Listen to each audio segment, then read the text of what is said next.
À l'occasion du mois de mars dédié à la femme, l'église des Sarmaux de Christ Mission Dorcas de Mpaka a organisé un séminaire sous le thème « La femme sage bâtit sa maison ». C'est maman Edwige Samba qui était au centre de l'organisation de ce séminaire déroulé du 6 au 8 mars 2024 sous la supervision du visionnaire de l'église, le pasteur Barthélemy Samba. Quelles sont donc les motivations de l'organisation de ce séminaire? Au lieu de laisser les mamans aller par-ci par-là, et comme nous sommes aussi dans l'année de rétablissement, nous voulons ramener les mamans sur la bonne voie. Nous voulons que les mamans de l'église puissent se lever pour travailler pour le Seigneur. Puisqu'on nous regardons souvent, les mamans sont trop distraites et leur vie ne reflète pas la voix du Seigneur. Malgré la parole, on leur prêche chaque jour, mais ils mènent une vie un peu désordonnée. Nous retrouvons encore, comme dans l'église, il y a le monde et le monde ailleurs. Donc on voit ce qui est négatif dans l'église. Nous voulons maintenant ramener ces mamans dans la bonne voie. Voilà pourquoi, comme c'est l'année de rétablissement, nous voulons les ramener sur la bonne voie pour travailler pour le Seigneur. Puisqu'on nous parle dans la Bible que la résurrection de Jésus, c'était les mamans qui étaient les premières pour annoncer la bonne nouvelle. Et nous, dans notre église, nous avons cet avantage de se lever les mamans. Puisqu'il y a des églises que les femmes ne prêchent pas. Mais chez nous, les mamans sont vraiment autorisées à prêcher la parole de la part du Seigneur. Au premier jour, les femmes ont suivi avec attention Maman Love Louemba qui a développé le sous-thème « Femmes, levons-nous et bâtissons ». Et j'avais tiré cela dans Esther 4, 10 à 17. Ça nous parlait de quand Aman voulait tuer le peuple juif et Esther ne s'est pas croisé les bras. Esther a ordonné à Mardoché, à son peuple, de rentrer en prière, de jeûner afin que Aman, ce qui voulait faire périr les Juifs, c'est par la prière que nous allons vaincre devant l'ennemi. Et c'est par la prière que les portes de nos vies vont s'ouvrir. Et c'est par la prière et les jeûnes. Donc Esther a jeûné 3 jours, 3 nuits sans manger ni boire. Elle était là, elle et ses servantes. De même, Mardoché aussi et ses serviteurs, ils étaient tous réunis en prière pour remporter la victoire dans le pays. Quant à l'apôtre Ronelvi Tatias, invité spécial de ce séminaire, l'engagement de la femme dans l'évangélisation doit être effectif.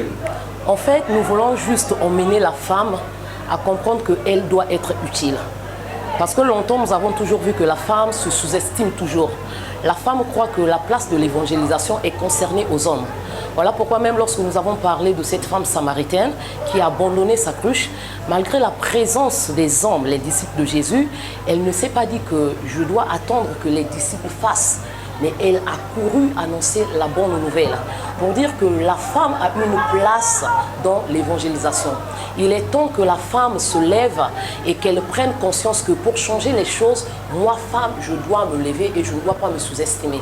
Parce que longtemps, nous avons toujours donné la place aux hommes et la femme reste toujours derrière. La femme croit que peut-être elle est juste créée pour le foyer. Non.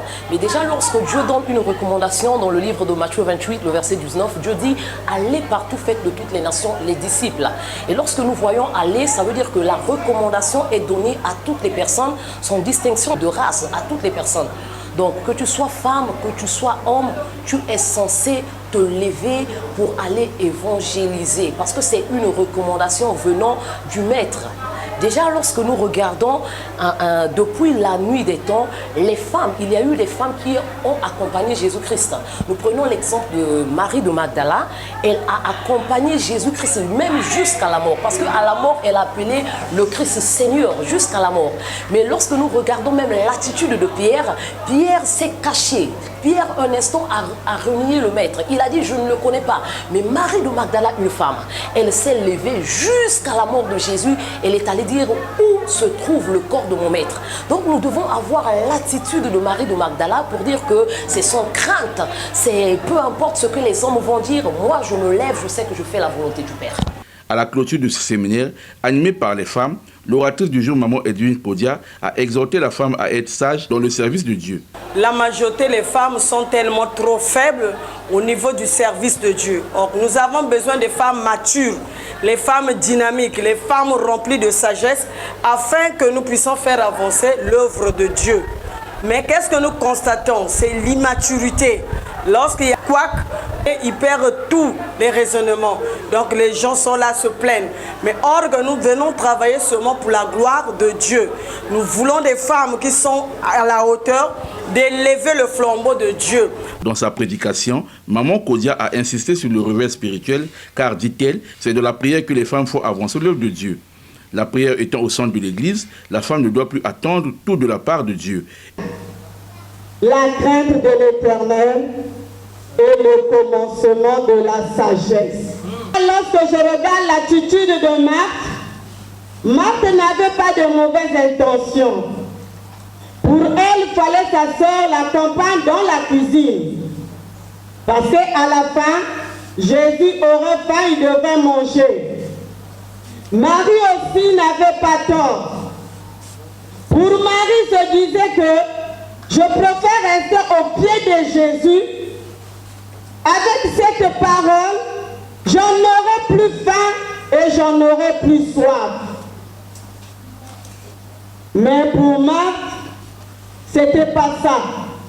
Fallait qu'ils soient ensemble avec elle. Au cours de ce séminaire, l'oratrice du dernier jour a signifié que la femme est trop charnelle. C'est pourquoi le travail de l'Église n'avance pas. Des attitudes que nous tenons dans la maison de Dieu dérangent notre Père qui est aux cieux. À l'Église, il n'y a pas de gonfler. Le réveil en moi, la première des choses que je dois faire, je dois dialoguer tous les jours avec mon Dieu. C'est la prière. 1 Thessaloniciens 5:17. Priez sans cesse. À l'issue de ce séminaire, le pasteur Barthélemy Somba a présenté toutes les 3 oratrices de ce séminaire à l'Assemblée. Il s'agit des mamans Love Lemba, Ronevi Tatias, Edwige Kodia, puis l'organisatrice de ces 3 jours d'enseignement et de prière, maman Edwige Somba. Toutes ces mamans et les 3 modératrices ont reçu chacune des cadeaux donnés par le visionnaire de l'Église en guise d'encouragement. De même, le noyau de l'Église était aussi présenté à l'assistance au terme de ce séminaire. En tout cas, la louange était au rendez-vous grâce au talent des chantres et instrumentalistes de l'Église des Sarmaux de Christ, Mission Dorcas.